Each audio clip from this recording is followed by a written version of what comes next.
Okay, so let's get started. So we are going to start some of the material for the course today. This is going to be an introduction to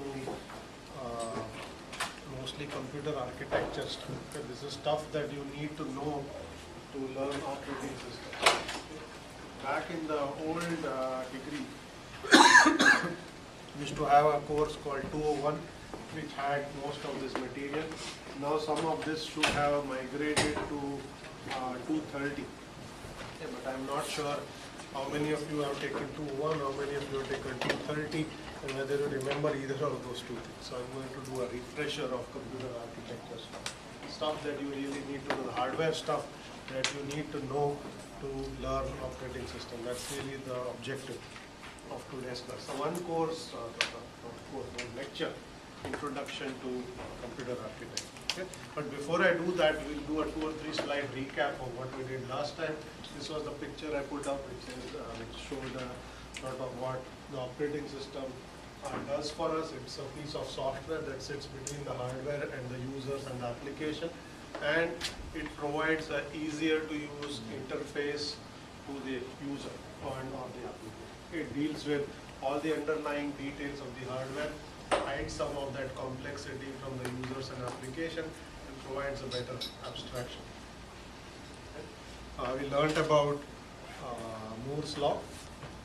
You remember, Moore's law is basically an observation that says how quickly technology has improved and how that has impacted hardware capabilities, hardware design, and how operating systems have evolved with it. So that's some of the stuff we did last time.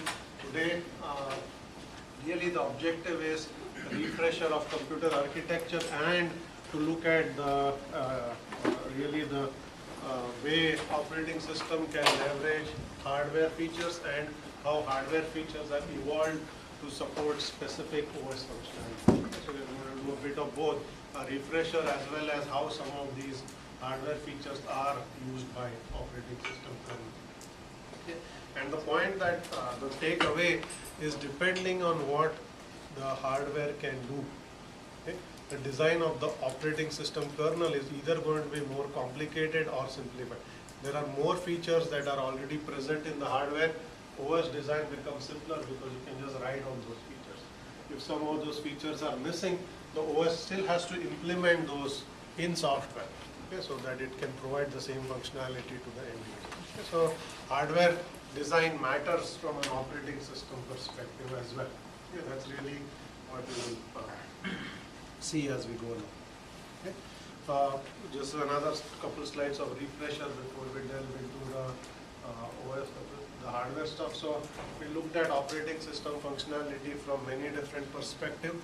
I talked about concurrency. Basically, when we talked about uni-programming and multi-programming, I said the shift from uni-programming to multi-programming was facilitated by the observation that overlapping I/O and computation can make better use of the underlying hardware resources. Because when the applications are doing I/O, the CPU is idle. When the applications are doing computation, the CPU is busy, but the I/O devices are idle. So if you want to make use of all of the features in the hardware, okay, it is better to design the operating system such that you can overlap computation and I/O. So both the CPU as well as the I/O devices being busy makes the best use of all the functionality of the hardware. Okay. And this can be realized by having multiple users access the machine at the same time, have them start multiple applications, have the applications do different things, some doing I/O, some doing computation. Okay? And we'll come back to multi-programming when we start looking at processes and threads and scheduling and whatnot. Okay? But concurrency is a key part of an operating system functionality. The other one is I/O devices. Okay? So the OS has functionality in it that allows it to access a variety of I/O devices. This is typically done through pieces of software called device drivers, which you must have heard of. If you attach a new piece of hardware to your machine, typically the OS needs a device driver in order to access it. The device driver is the piece of software that sits inside the kernel that allows the OS and hence all the applications to access that hardware. So managing I/O devices is another key functionality that the OS provides. Okay? Third one is memory management. This is where the OS arbitrates how memory is accessed and allocated to different applications and processes. Since you might have more than one process or app running in your OS, the OS has to decide what pieces of memory get allocated to which application and how much, which one should get more, which one should get less. All of those decisions are made by the operating system. Okay. Files are another abstraction, so this is very much related to I/O, where the I/O device in question is a storage device like a disk, okay, or a USB drive or a CD-ROM or a DVD. Okay. The OS provides the abstraction of a file system, which makes it easier for you, the user, to access your data. Okay. You don't have to deal with where on that storage device your bits are stored. Okay. The OS provides you this file abstraction that allows you to access this data. And the last but not least, we have networking support and distributed system. Okay. This is the functionality where the OS allows you, the user or your application, to communicate with other users or other applications. Everything from email, web browsing, most of the applications that you see today are networked in some shape or form, and the OS has to provide functionality to enable that networking and do that communication. So that's roughly the order in which we'll also cover these topics in this course, but that was just a recap of some of the stuff that we talked about last time. Okay? And this is another take at looking at operating system. This is what it does rather than what components are in the OS. So we looked at operating system as a juggler. So I said, oh, the OS arbitrates for resources. Okay? When multiple applications try to access a piece of hardware or any hardware resource, the OS does the arbitration. The OS decides in what order those resources get accessed, who gets access first, and so on. Okay. So or you can also think of it as a government, which is basically, it makes sure that access to hardware or any resources is fair. Okay? That no processes or application should be favored over others. Everybody gets a fair share of the resources, whether it's the CPU time or whether it's disk access. The OS has to implement mechanisms to ensure fairness. We also talked about the OS as a complex software system. If you remember, I talked about designing large pieces of software and trying to balance or trade-off functionality such as convenience and simplicity and functionality.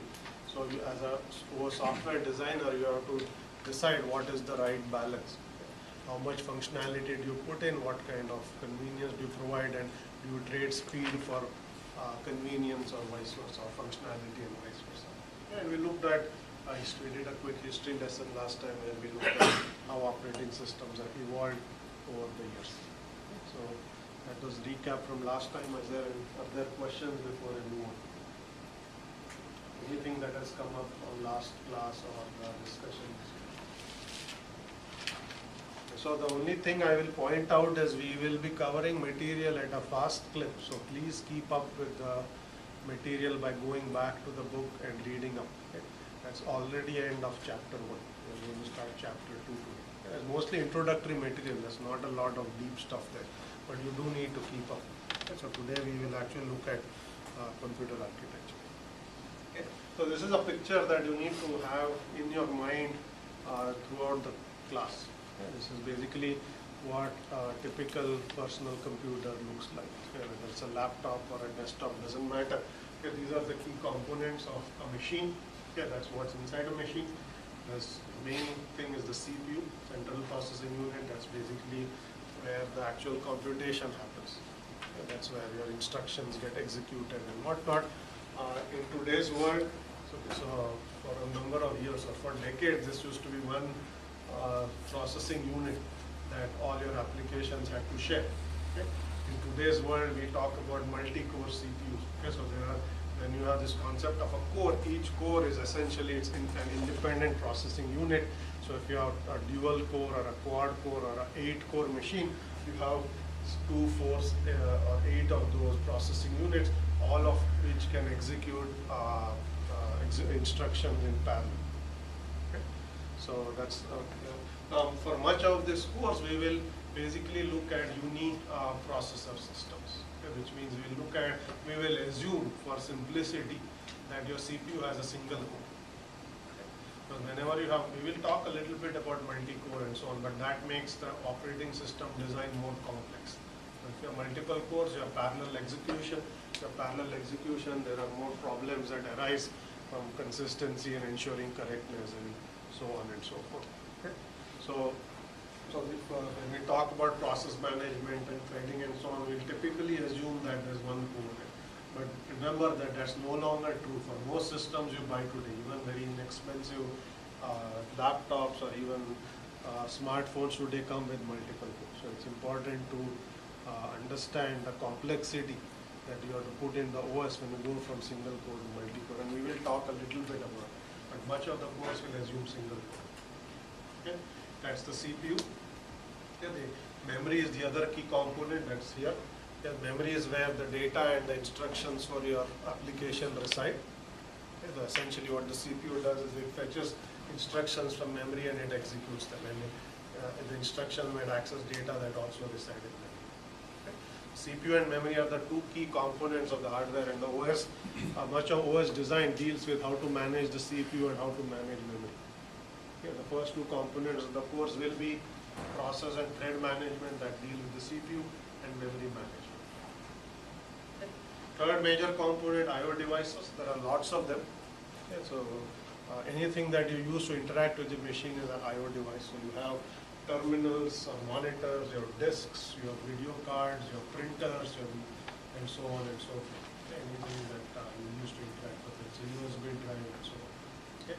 Now, so the OS has to have a mechanism to deal with a wide variety of I/O devices. Okay. So when we come to I/O management, we look at what are the key core functionality that you put in an OS that allows you to deal with any I/O device. Okay.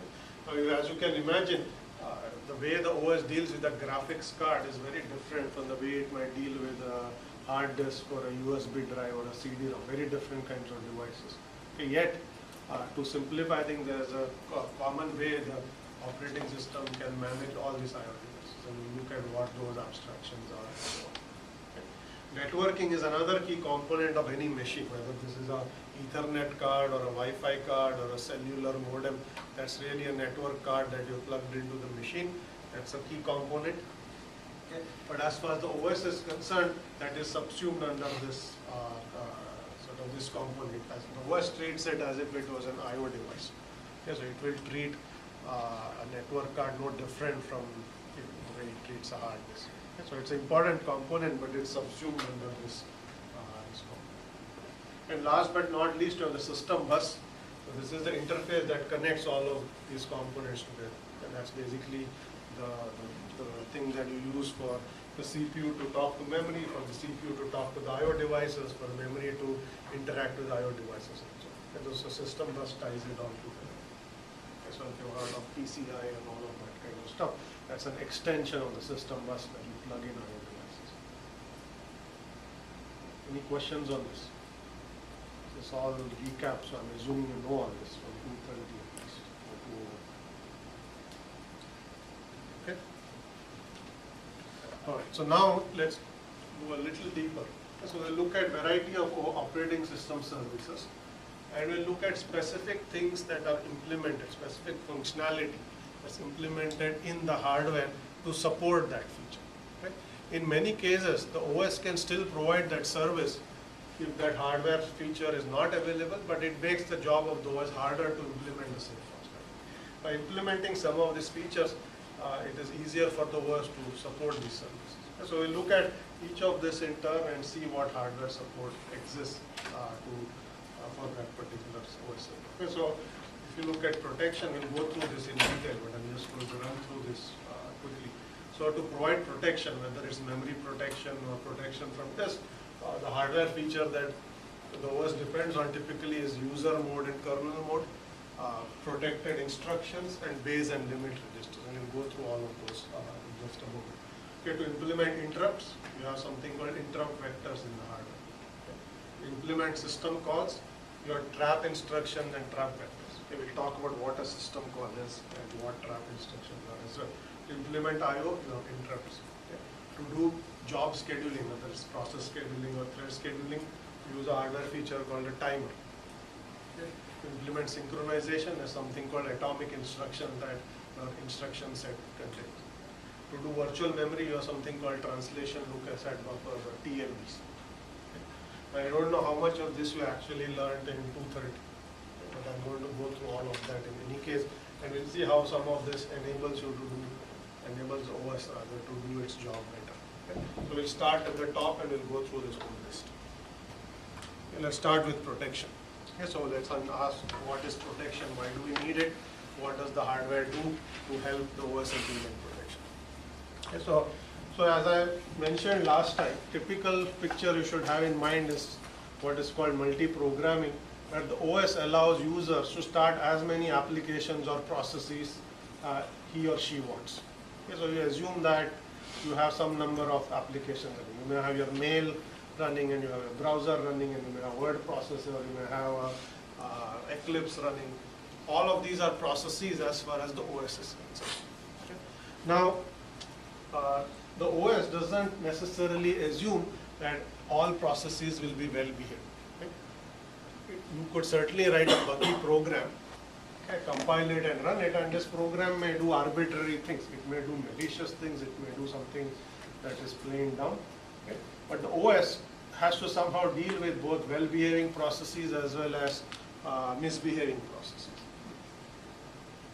And the way it does this is to implement something called protection. Okay, protection is a way by which one process is protected from what another process is doing, and the OS protects itself from misbehaving processes. So for instance, you don't want one process to read the memory contents of another process. That's implemented through protection. Now why do you not want one process to read memory content of another process? If you could, if the operating system allowed that, you could write a simple Java program or a C program that allows you to go and corrupt some other process, and you could make that process crash. Very simple. So you could basically write misbehaving processes that go and affect other well-behaved processes. So you don't want that. And the way you will do this is you will prevent a process from even getting access to the memory contents of another process. And you could even think of security problem. You may be logged into your browser, to your online bank through your browser, and the browser essentially includes all the data that your online banking session is showing. If you had let's say a virus, it could, and if it could read the contents of your browser process, then it could actually access some sensitive data that is cached into your browser. Now, if you could prevent that through memory protection, then you will avoid such scenarios. Okay. So that basically says there has to be a way to protect one process from another, protect the OS from other processes and so on. Okay, so how do you go about doing it? The simple way that is actually supported also by the hardware is through the notion of user mode and kernel mode. So what actually happens is the OS, or rather in this case the hardware, decides what are things that are okay for a process to do by itself, and what are things that can actually impact the behavior of other processes. Okay? So anything that you can do to impact other processes or the operating system is protected, which means the user applications cannot directly access that functionality or execute that functionality. Okay, so for example, a user process or an application cannot do direct I/O. What this means is a user process cannot directly go and access raw bits from a hard disk, as an example. Okay. If you could do raw I/O, you could go and read any any piece of data that's stored on your hard disk. If you could actually access any piece of data stored on your hard disk, you can access any file that may be created by other users as well. Okay, that's a security problem. Okay. So direct I/O is not allowed. Similarly, you don't allow applications to manipulate the state of memory. Okay, this will prevent applications from getting access to another process's memory, and so on and so forth. Okay, so you cannot, for instance, halt the machine. A user process cannot execute the halt instruction. directly. Okay, if you could do that, obviously you could have any misbehaving program, just issue halt and your machine will freeze. Okay? So some things that you can actually do on the machine, applications cannot do directly. Okay? But the OS can. Okay? So all of these things the OS can do, but a user process cannot directly do. Okay? So now you can ask, so what if the user process had to access that functionality? How would it do it? Okay, because it is prohibited from doing some of these things. And yet there may be legitimate reasons it has to do some of this. For a simple example is file I/O. Okay, you know that you can write a Java program that opens a file and reads that file. Okay, that's I/O. Okay, but I just said that user processes cannot do I/O directly. Okay, yet you know of a case where you are actually reading and writing files merrily and nothing is preventing a Java program from doing that. So how does that work? The way it works is, I said that user processes cannot do some of those things directly, but the OS can. So if you have a user process that wants to do I/O, it has to ask the operating system to do it for it. Okay? So all of these things that are protected, the OS can do, and the user processes can request the OS to do it. And the OS will do it for that user process on its behalf. But since all of these requests are going through the operating systems, the OS can do the right check, saying, is the process allowed to do it? Is the process allowed to access this piece of memory? If that piece of memory belongs to another application, the OS can say, sorry, you are not allowed to access this piece of memory. If it's a file that belongs to another user that you cannot access, the OS can say you cannot access it. So by preventing users or applications from doing this task directly and having the OS do it, you can add these additional checks so that protection can be implemented. Okay? So that's basically what protection is, why is it needed. Now let's ask, so how does the hardware help the OS do it? Okay, so we have convinced ourselves that there are certain things that are dangerous for operating systems to allow users applications to do directly. And the OS will do it on behalf of these applications. But how should you implement this functionality? Okay, the way the hardware helps you do it is that there is it has a notion of a user mode and a kernel mode. Or there's also in Intel architecture, this is called rings. And if you know what Intel architecture, there's something called ring 0 and ring 1 and ring 2. It's essentially what is called user mode and kernel mode. So if you are executing, if the machine is executing, or the CPU rather, is executing in user mode, okay, then any instruction that does any of this is prohibited. If you actually try to execute that instruction in user mode, the CPU will refuse to execute. It will say, I'm in user mode, you cannot issue any instruction that does I/O directly. But on the other hand, if the CPU is executing in kernel mode, okay, then all those instructions that do these tasks are allowed. Okay? And the assumption is only the OS can execute when the CPU is in kernel mode. And whenever a user program executes, the CPU always has to be in user mode. Okay? So user mode basically allows you to only execute a subset of the instructions that are supported by that CPU. Those are the safe instructions. Okay? That's where you cannot do any harm, even if you write buggy code. Okay? In kernel mode, any instruction that your CPU supports can be executed, including the protected or the dangerous ones. And what we do is the OS, only the OS runs when the CPU is in kernel, because we only trust the OS to do the risky stuff for us. We never allow the user applications to do all this stuff that can cause problems. Okay? Any questions here? Okay. Now the way you support this is simply through a bit. Okay? Your CPU actually supports a status bit, and if the status bit is 0, then you are in kernel mode, and when the status bit is 1, then you are in user mode. And whenever any instruction is executed, you check, are you in user mode and kernel mode, and if you are in user mode, is this an instruction that is allowed in the user mode, and only then you allow to execute it. So very simply, if you are in user mode and you try to issue the halt instruction, you will get an error. So you are not privileged, this is a privileged instruction, you cannot execute it in user mode. When in kernel mode, you can actually execute it. Any questions here?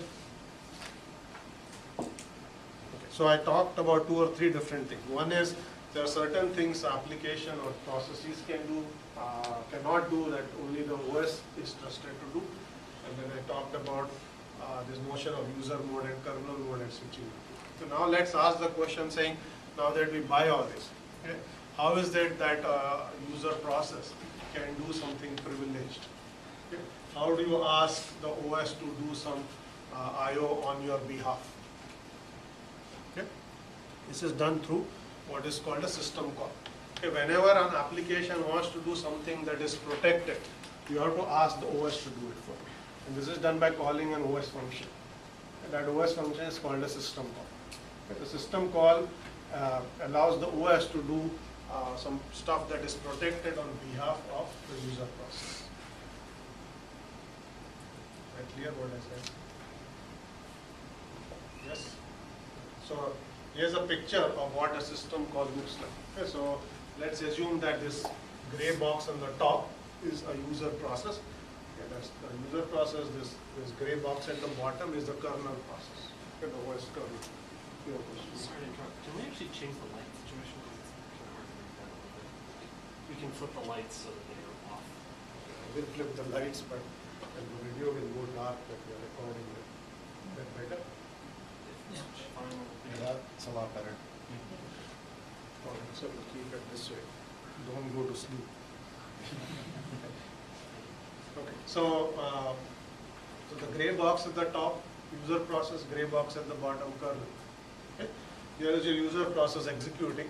Let's say at this point, and this is time. Okay, so let's say at this point in time, you want to open a file and read something from that file. Okay? That's I/O. Okay, we don't trust processes to do I/O directly. So you have to call the OS and ask it to read the file for you, and it will just return the results of whatever you tell it to do. Okay? So you make a system call saying go read this file, go issue what is called a read system call. Okay, what this will do, what the system call will do is it will essentially suspend the execution of the user process, and it will basically cause the OS kernel process to execute. Okay? The kernel process will start executing, and it will actually say that this user has asked me to execute the system call.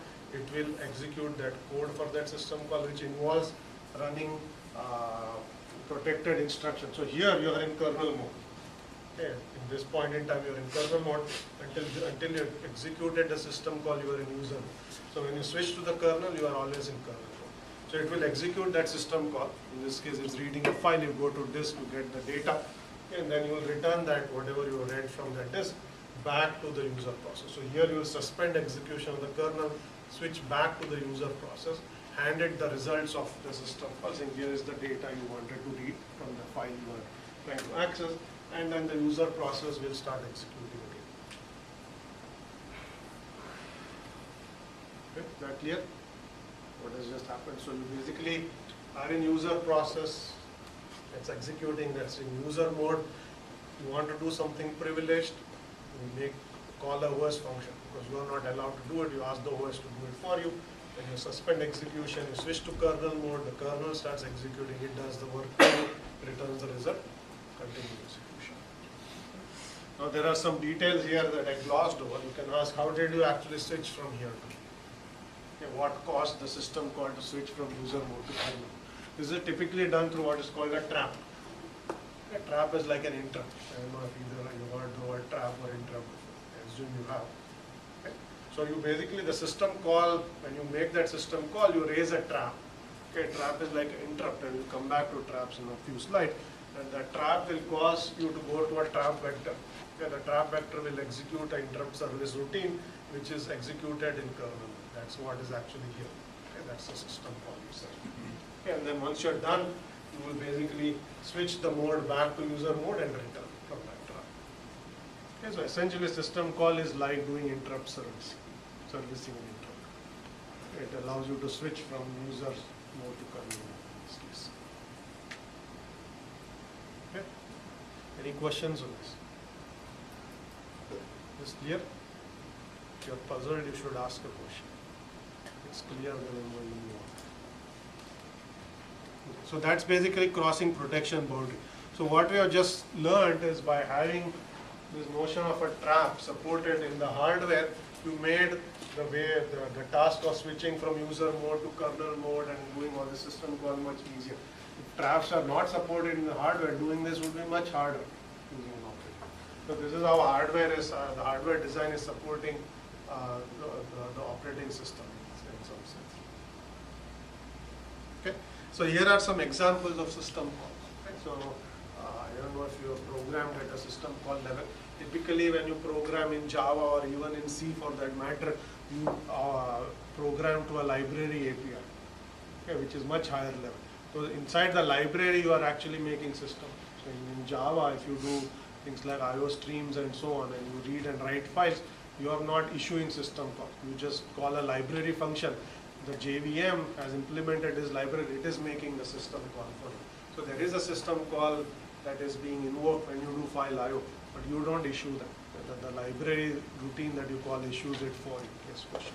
So since the instructions, like system calls themselves are dependent on the operating system, right? So like, what was I gonna say? Like, if you're using Java or something, how is it like? Does it just have to like know what operating system you're using in order to make those calls? So the question is, system calls are dependent on the OS. The system calls that you will have, in this case, these are Linux calls. Okay, in the next slide, I have some Windows system calls, the Win32 system call.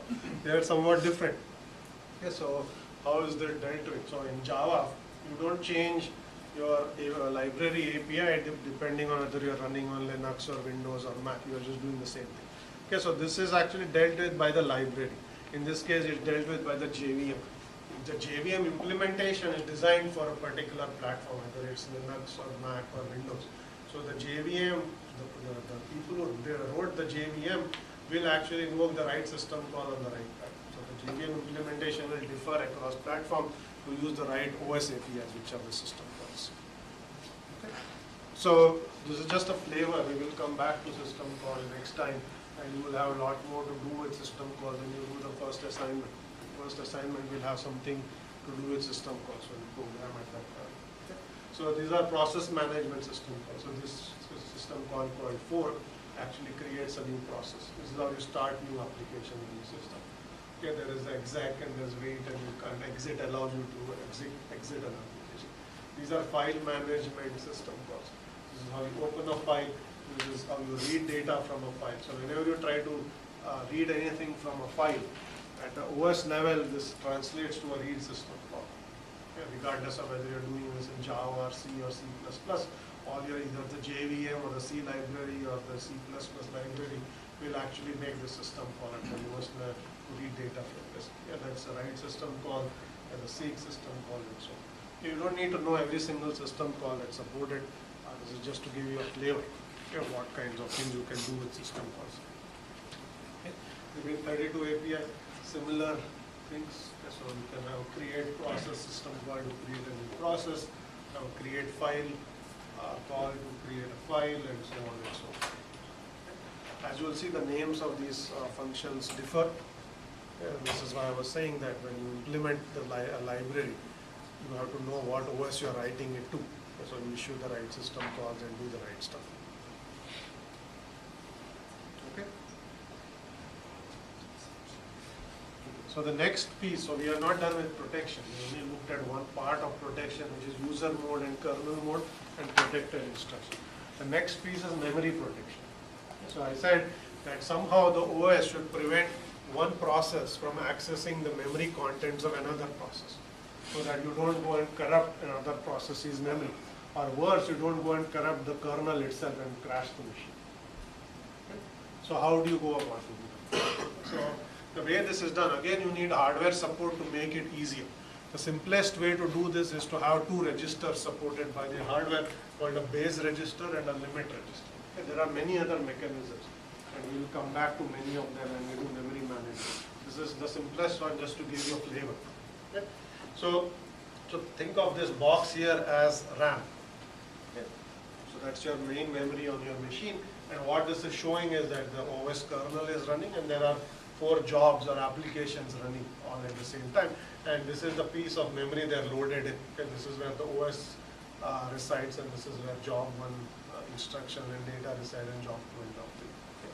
So whenever a process is executing, what happens is you basically take the start location of that process and the end location of that process, and you load it into the base and the limit registers. Okay? The start location of the process goes into the base register, that's the base of the process. The end address, end memory address of that process is loaded into the limit register. And so now what you do is whenever this process tries to access any piece of memory, any memory address whatsoever, you just check that memory address against the base and limit register. And that memory address has to lie between these two. If it's out of bounds, you say you cannot access that because that memory does not belong to you. And you basically get a trap.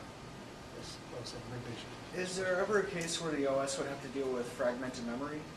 Question is there a case where the OS would have to deal with fragmented memory?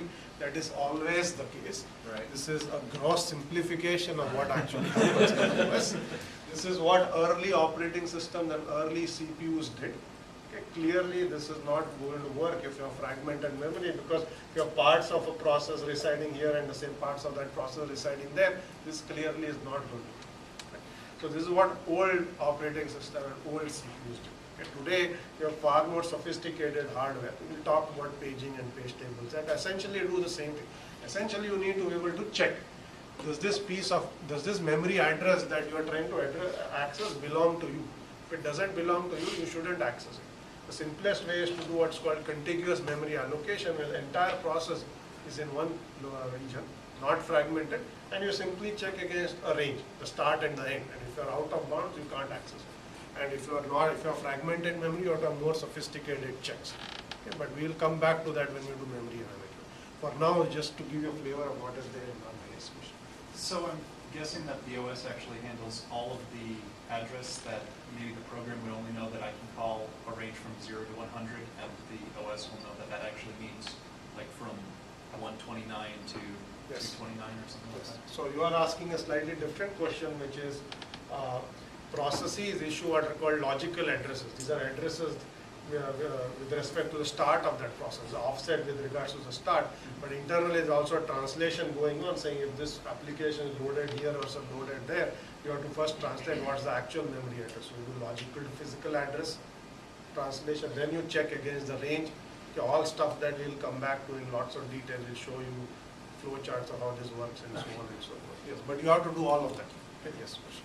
So like every time you switch between jobs, if you're doing multi-programming, you have to change the base and registers at the time? Yes, good question. So every time you switch between processes, you have to switch what is stored in this register. So if the application, OS, starts running this job, running this process, then it has to take its base and limit registers and load it there. So so that is called the state of that process. So before you start executing any process, you have to restore the state of that process. So that includes the base register, limit register. It also includes what's called the program counter. That's basically the instruction of executing and so on, the stack pointers and so on. Is this virtual memory or is this physical memory? So this is physical memory. This is actual RAM. We are not talking about virtual memory. Yes.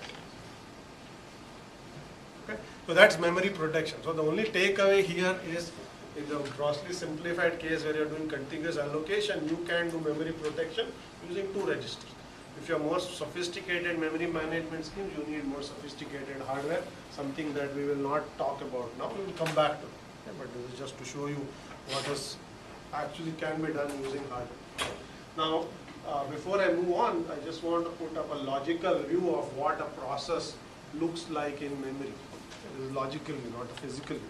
So if you take any executing process, it has three regions, also called segments. You may have heard of them. Okay, it's called the code segment or the text segment. There's something called the stack segment, something called the data or the heap segment. So these are the pieces of memory that that belong to a process. Okay, what is stored in the text segment is actual code. These are instructions that your process is executing. Okay, any code that you write gets translated into assembly instructions in the end, and those assembly instructions reside in the text segment. And then you just go through this and you keep executing. Okay? And so that's really the code.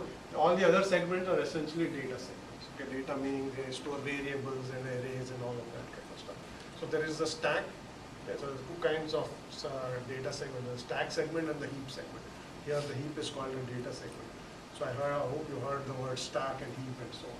Okay, so whenever you do dynamic memory allocation, that piece of memory is actually allocated on a stack when you do new and things like that. Okay, so you have run constructors in Java, you will basically allocate memory on a heap segment. If you call functions, okay, basically all of the variables or parameters that you passed onto a function and all statically allocated variables are actually allocated on the stack segment. So the heap is dynamic memory, stack is something that is already assigned variables. Yes, question. Is the address space for each one of those three segments distributed evenly as shown like on that there, or is it like the stack would have more of an address space than the data, for instance? Question is, how is the address space for the stack segment and heap segment decided? So first thing you should realize is that the code segment is static. The program is not going to generate new instructions as it executes. That is what the programmer wrote, and that's all that we need to allocate. So this is never going to change. This is the code that you wrote. The two segments that will change in size as the process executes are both the heap segment and the stack segment. It depends on how much memory you allocated on the fly or how many functions you've got. Okay? So the short answer to your question is that the size of these segments will change on the fly. Okay? You cannot say that the stack is going to be bigger than the heap or the heap is going to be bigger than the stack. You don't know. That depends on the process. You may have small stacks and large heaps, large stacks and small heaps. You don't know a priori. So you must find a way to allow them to grow dynamically. So what this picture is showing is that it's showing that you have allocated some amount of memory statically to a process, and your code resides here, your heap resides here, and it grows upwards. The stack resides at the top and it grows downwards. And this is unallocated memory that you can allocate either to the stack or the heap. Okay? So in this case, the process can never grow beyond this size, which is also a simplification. That's not the case in reality. Your heaps can grow quite a bit. Okay? But there is a limit. It's not that there is no limit, there is a limit. But here what this shows is if your stack grows to this point and you try to do another, call a constructor, your program is going to crash out of it. Okay, so the simplification, but that's a good enough view for us for now. So the short answer is we don't a priori decide how much to allocate. We just say use grow upwards and stack grows downwards, and if you grow, this grows faster than that, it takes more memory, or vice versa. Okay? So that's the stack, heap, and the text, and the reason we talked about that will be clear in just a moment. Okay, so now I'll come back to the hardware features, and those are, in this case, we are going to talk about registers and memory hierarchies and so on. So you should have heard the term register at least. Okay, so this is basically a fast piece of memory that's managed by the CPU, but what is more important from our perspective are the types of registers, because from an OS perspective, OS manages some of these registers for a process. Okay? Whenever you have a process, it is going to have some registers assigned to it. Okay, so you have general purpose registers and special purpose registers. A general purpose register is one which you can assign any variable. Any frequently used variable can actually be stored in a general purpose register. Okay, and by doing so, access to that variable becomes faster than if you had put that piece of memory, put that variable in main memory. Okay. Special purpose registers, on the other hand, have a specific purpose, and the things that we care about from an OS standpoint are the program counter. Okay, this register actually points to the piece of instruction, the specific instruction in the code segment that you are currently executing.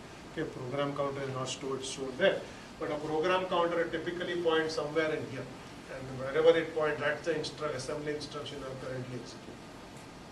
Okay, and then once you execute that instruction, you go to the next one, and so on and so forth. Okay.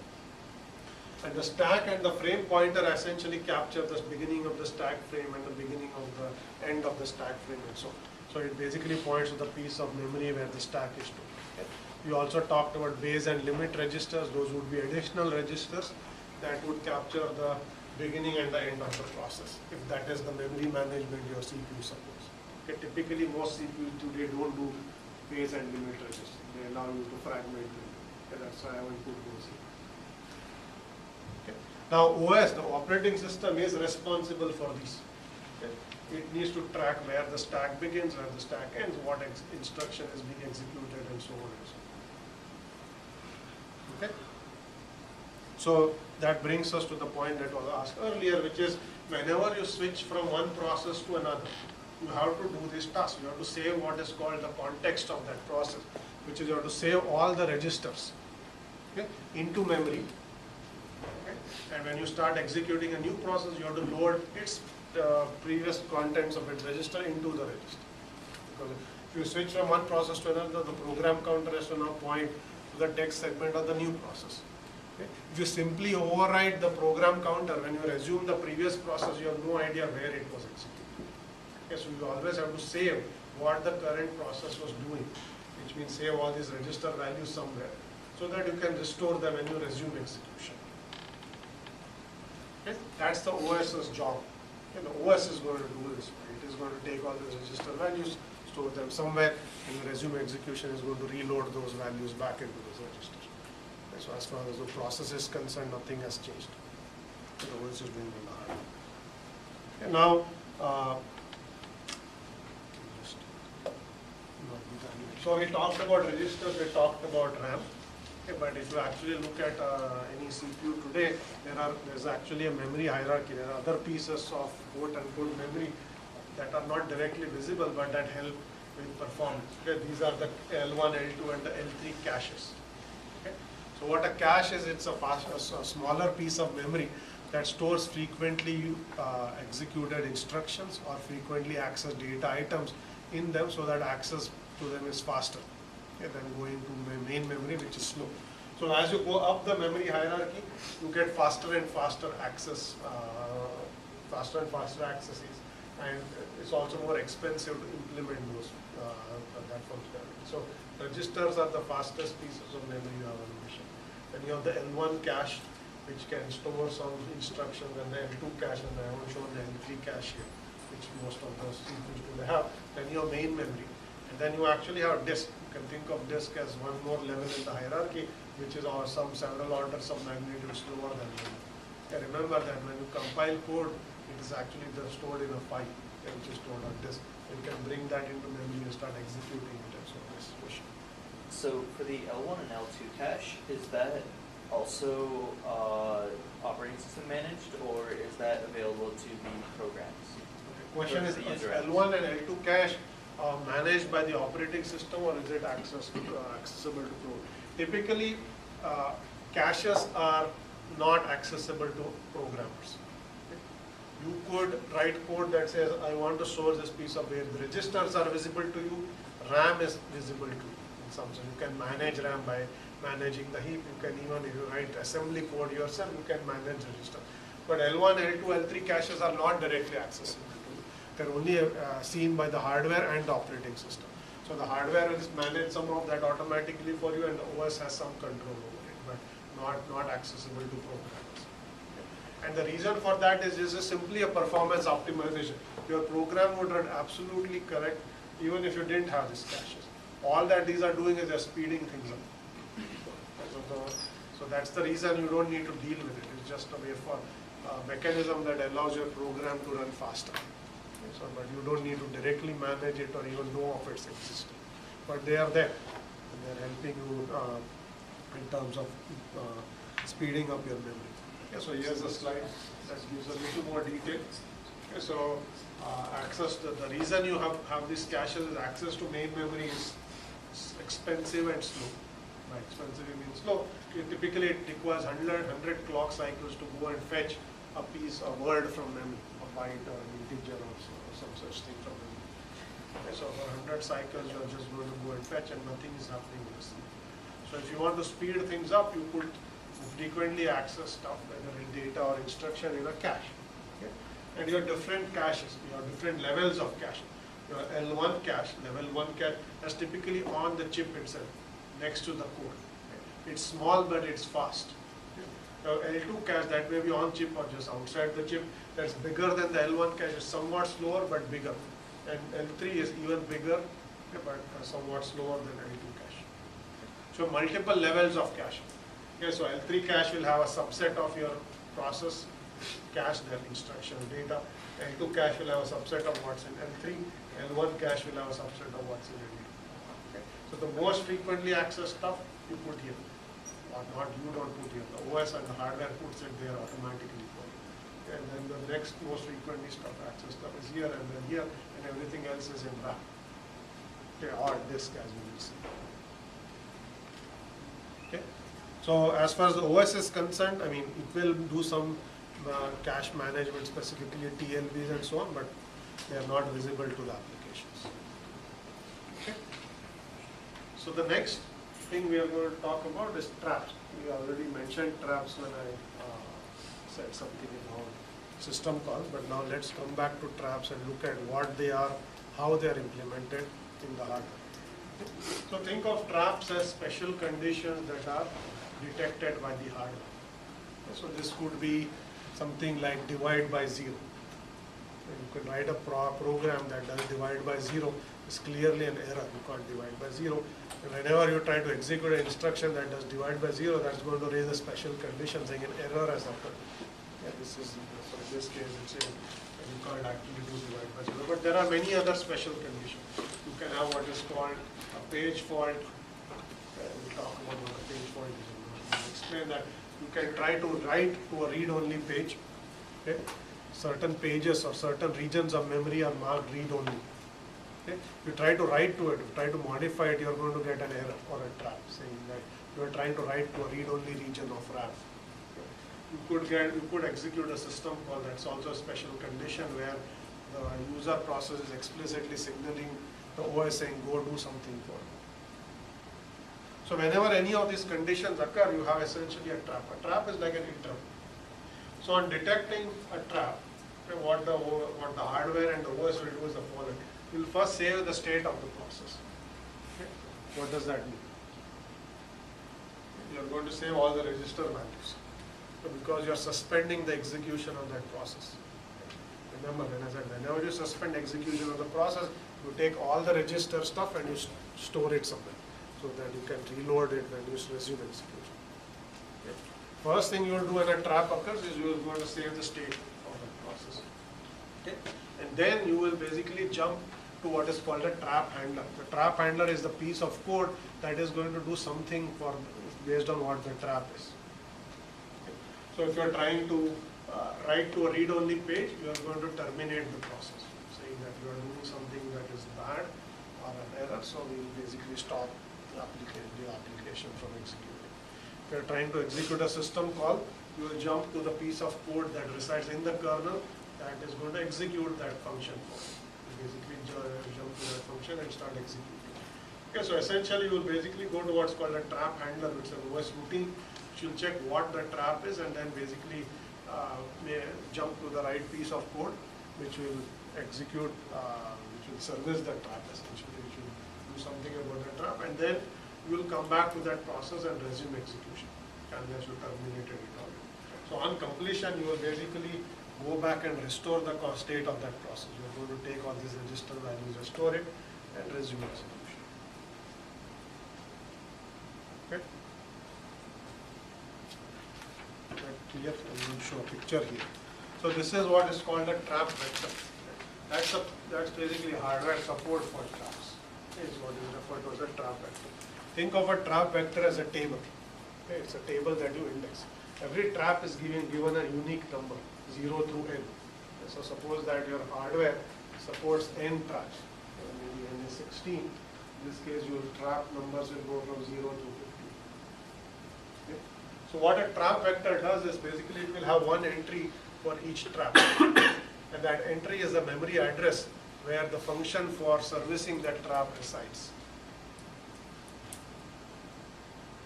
Is that clear what I said? So trap vector is a table,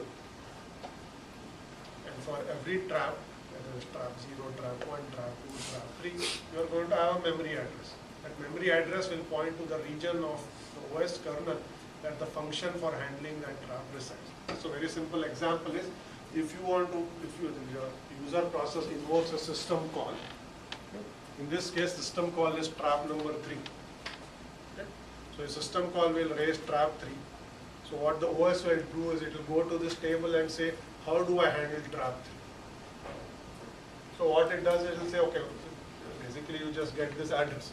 So what it will do is it will simply go to this address in memory and just start executing whatever instructions reside. Okay? And those instructions in this case are instructions to execute that system. Okay?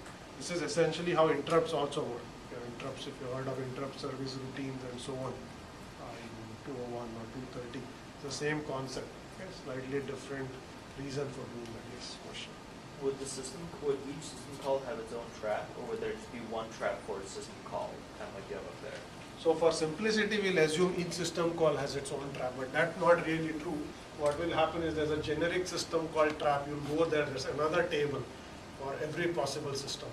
Otherwise, since this is a piece of hardware, if you only support n traps, that means you cannot have more than n system calls. That restricts you as an OS design. If I want to have the 101st system call and you say, oh, this piece hardware only has 100 entries in its trap vector, I cannot do it, then you amount of luck, right? So what you will do is you'll basically have this point to another table where you can have any number of systems. Okay, so that's the short answer. But let me again show that in an example. This is your trap vector. And this is basically RAM. That's the kernel. So in this case, your trap number 3 is system call, and let's say that is region 100 and memory address 127. Okay, let's say that is 127, and here is where the system call function resides. Okay. So whenever the user process issues a system call, will come look saying that's trap 3. Okay. How do I execute trap 3? You go to this memory address and you execute whatever code resides there. So the OS will actually jump there, and that is where the system call code resides, and you start executing this function. And that will allow you to execute that system call. Once you are done executing this function, you will go back to the user process and resume execution, saying here are the results of your system call. This question.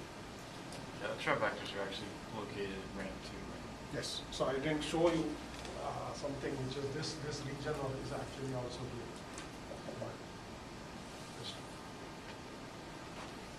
So all of this is part of the Rust kernel. Okay, any questions here? Okay, so it should be clear what is a trap, okay, how is it handled, and what the hardware does for it. So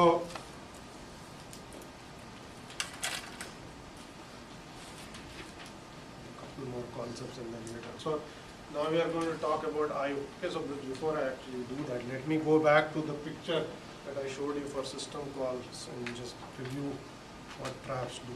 Okay, so remember, this was the system call picture where I said you're in user mode, make a system call, you execute that system call, and so on. Okay, this picture now you should try to correlate with this. So what happens is when you issue the system call, you are going to raise a trap. In this case, it's going to be trap number 3. Okay. Trap number 3 is going to point to this region of memory. Okay, this is a piece of memory that is basically that. Okay, and so you will jump here, you will execute this. Once you're done, you are going to come back to the user process and resume execution. Okay, that's essentially what is happening. Okay, is that clear?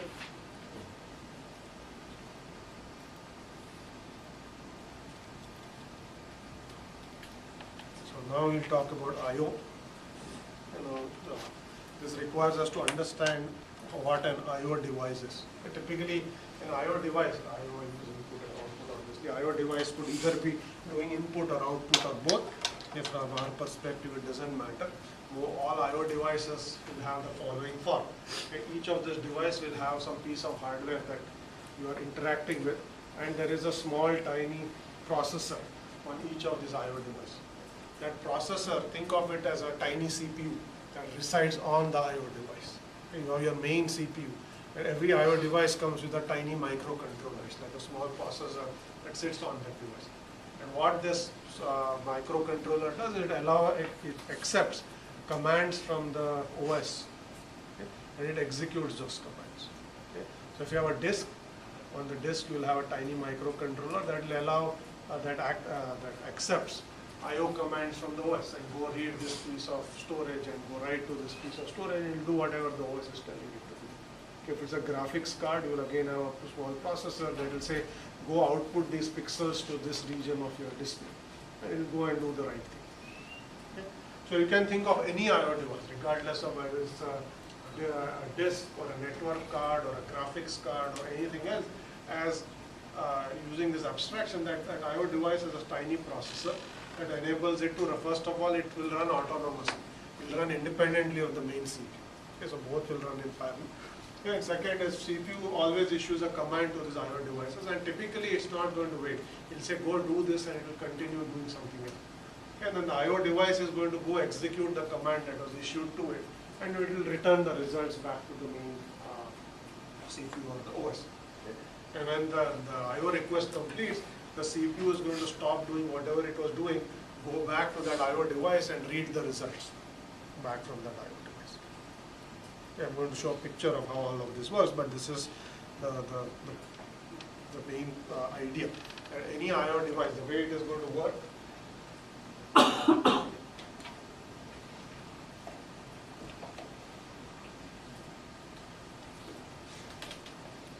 So you have a CPU here.